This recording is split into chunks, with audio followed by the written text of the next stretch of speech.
আজ আমার মাকে হসপিটাল থেকে ছেড়ে দিচ্ছে। এই খবরটা শুনে আমার যেখানে খুশি হওয়ার কথা, কিন্তু আমি খুশি হতে পারছি না। পারবো কি করে? এ তো সুস্থ হওয়ার ছাড়া নয়, পরাজিত হয়ে ছাড়া। আমার মায়ের কাপড় সব গুছিয়ে নিচ্ছিলাম, তখন নার্স এসে বলল, আপনাকে ডাক্তার সাহেব ডেকেছেন। আমি নার্সের সাথে ডাক্তারের রুমে চলে গেলাম। ডাক্তার আমাকে তার রুমে বসতে বলে বললেন, সাব্বির সাহেব, কথাটা বলতে খুব কষ্ট হচ্ছে। আমরা আন্তরিকভাবে দুঃখিত। চিকিৎসা বিজ্ঞানের এত উন্নতি হওয়ার পরও আজ আমরা কিছুই করতে পারছি না। আচ্ছা ডাক্তার সাহেব, যদি মাকে বিদেশে কোথাও নিয়ে যাই, তাহলে কি কিছু সম্ভব?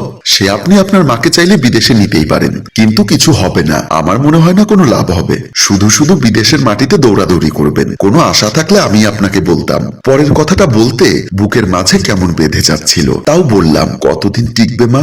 দেখুন, নিশ্চিত করে তো বলা যায় না। আমাদের ধারণা 30 দিনের বেশি টিকবে না, বাকিটা আল্লাহ ভালো জানেন। আমি কিছুই বললাম না, শুধু অসহায় হয়ে ডাক্তারের দিকে তাকিয়ে রইলাম। বুকের মধ্যে হু হু করে কান্না পাচ্ছিল। আপনার অবস্থা আমি বুঝতে পারছি সাব্বির সাহেব। এক কাজ করুন, মাকে নিয়ে যান, যা খেতে চাই খাওয়ান, আত্মীয় স্বজনদের সাথে দেখা করান, শেষ সময়টা আনন্দে কাটুক। আমার কাঁধে আলতো করে চাপ দিয়ে উনি বেরিয়ে গেলেন। আমিও চোখ মুছে আবারও মায়ের কাছে গেলাম। আমার যতই কষ্ট হোক, মাকে সেটা বুঝতে দেওয়া যাবে না। যতটা সম্ভব মুখে হাসি নিয়ে বললাম, মা চলো আমরা বাড়ি যাই। আমি সুস্থ হয়ে গেছি না রে। আমি মায়ের দিকে তাকাতে পারছি না। অন্যদিকে তাকিয়ে বললাম, হ্যাঁ মা, তুমি তো সুস্থ হয়ে গেছো।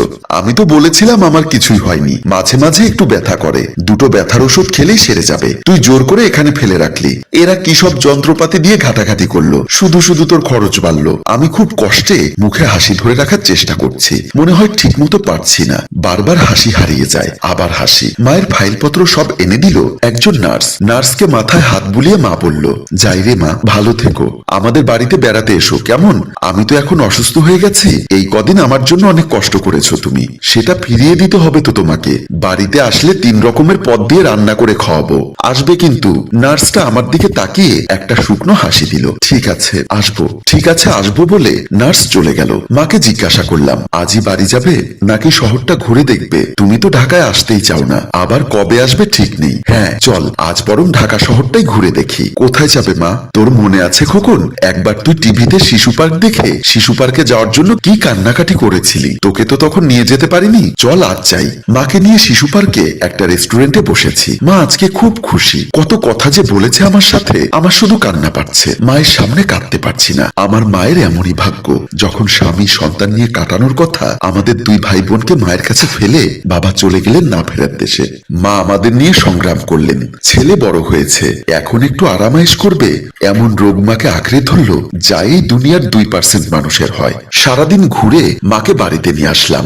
বাড়ির সবাই মায়ের খবর জানে, শুধু মা জানে না। মাকে দেখে হাসি মুখে এগিয়ে আসলো বড় আপু। বড় আপুর হাসিতে কোনো প্রাণ নেই, দেখেই বোঝা যায় কত কষ্ট করে কান্না চাপিয়ে রাখছে। মা বড় আপুকে দেখে বলল, কিরে লুনা, তুই চলে এসেছিস? মা, তুমি সুস্থ হয়ে বাড়ি ফিরছো, এমন খুশির দিনে আমি আসবো না তা কি হয় বলো?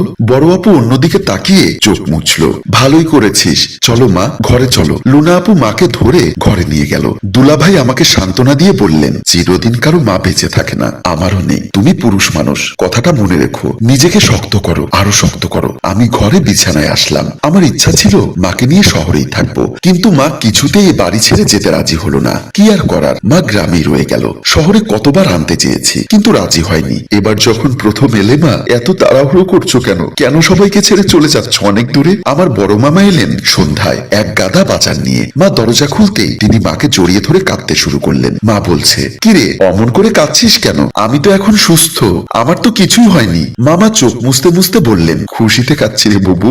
আনিস, তুই এত সব বাজারে নিছিস কেন? কতদিন তোমার হাতের রান্না খাই না বুবু, তোমার হাতের পিঠা খেতে খুব ইচ্ছা করছিল তাই। আচ্ছা ঠিক আছে, আয় ভেতরে। মা রাতের বেলা বড় আপার সাথে পিঠা বানাতে শুরু করলেন। সে পিঠার বানানো শেষ হলো না। কিছুক্ষণ পরে ব্যথায় কেমন করতে লাগলেন। মায়ের চিৎকারে আমি আর দুলাভাই ছুটে এসে মাকে কোন রকমে ধরে বিছানায় শুইয়ে দিলাম। পরে আপু এসে ব্যথার ঔষধ খাইয়ে দিলেন। মিনিট 4 পর মা আস্তে আস্তে ঘুমিয়ে পড়লেন। দিনগুলো মনে হয় ঘোড়ার গতিতে দৌড়াচ্ছে, কেমন করে নিমেষেই শেষ হয়ে যায়। একটা করে দিন যায় আর বুকের মধ্যে কেমন জানি শূন্য শূন্য লাগে। মায়ের ঘরের সামনে দাঁড়িয়ে আছি। কয়েকদিন পর মা আমাকে ডেকেছেন, তাই আমাকে দাঁড়িয়ে থাকতে দেখে ভেতর থেকে বললেন, কিরে ভেতরে আয়। আমি মায়ের পাশে বসলাম। এই তুই অফিসে যাস না কেন?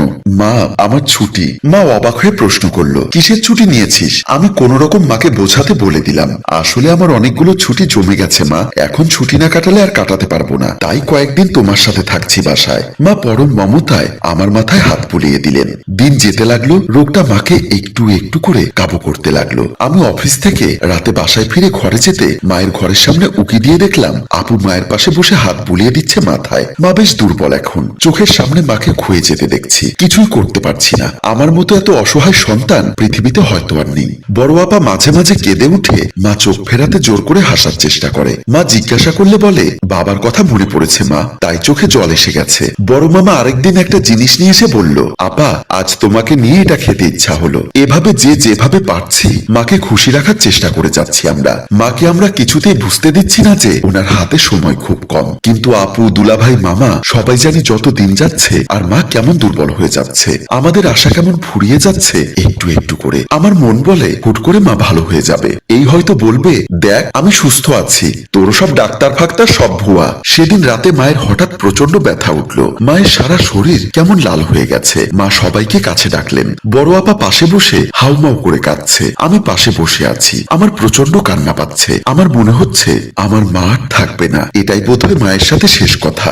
বড় মামা কেঁদে কেঁদে বলছে, কি হয়েছে বুবু? মায়ের কথা বলতে খুব কষ্ট হচ্ছে, জোর করে শ্বাস নিচ্ছে। খুব কষ্ট করে মা আমার মাথায় হাত রেখে বলল, আমি খুব খুশি হয়েছি, আমার কি যে ভালো লাগছে।